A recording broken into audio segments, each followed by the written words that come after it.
Hey everyone, I'm doing my reading on Half the Sky, Chapter 1, which was Emancipating 21st Century Slaves.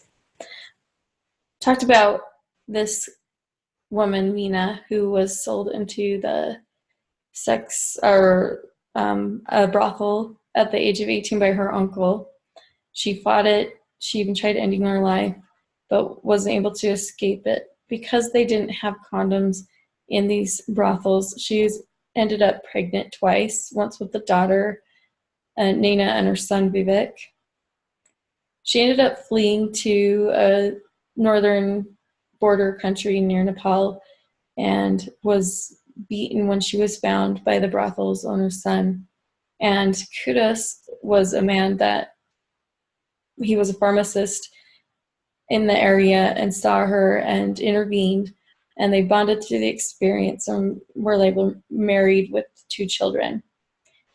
Her son ended up being able to find her, escaped the brothel, came and found her, and then she was able to then go to this UN organization, the Internal Labor Organization, and convince them to do a raid on the brothel, which they'd never done before.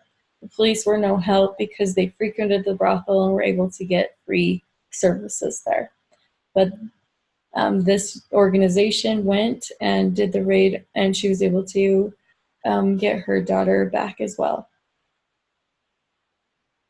So the book talked about how there is such a high rate of forcible prostitution, higher than in China.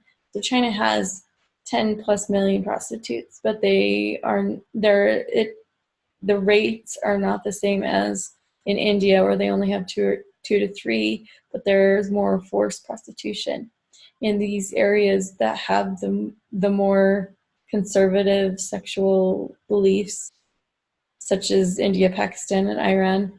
They don't sleep with their girlfriends before marriage, and they take out their sexual frustrations with prostitutes at the brothels. And that's why there's more of that. Modern slavery, it's kind of, when you think of slavery, at least when I think of slavery, I think of it as primitive and barbaric and something that our country should be embarrassed about and learn from. But when I look at the numbers, I was really surprised to know that in 1780s, 80,000 slaves from Africa came to the New World. And that talked about how later it even was lower numbers than that. And today we have 12.3 million people in forced labor in different areas. It's not just sexual,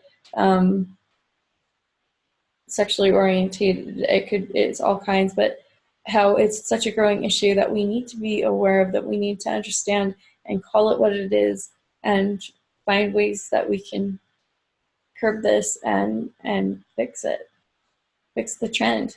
The final story that it talks about is a professor in Seattle who taught in a school called Overlake, and the tuition for these private students was about $25,000 a year. He wanted them to have an experience where they could understand that there was more beyond the scope of what they knew, and there was more world and life. And he found this program where they could sponsor a school for $12,000. So he got the kids together and they were able to sponsor a school for in Palin, Cambodia, and it had 270 students in it. They were super excited, and he brought those 19 students with him to the opening ceremonies.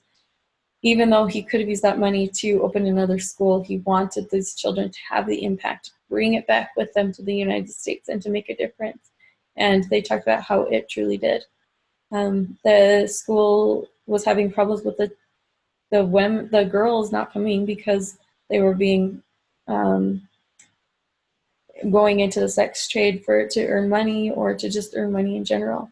And they wanted to figure out a way that they could break that. So they offered families $10 a month for perfect attendance for that month for these children, which would equal up to $120 a year, which helped aid the families and allowed the children to still stay in school. which was pretty amazing, I thought. And that was chapter 1.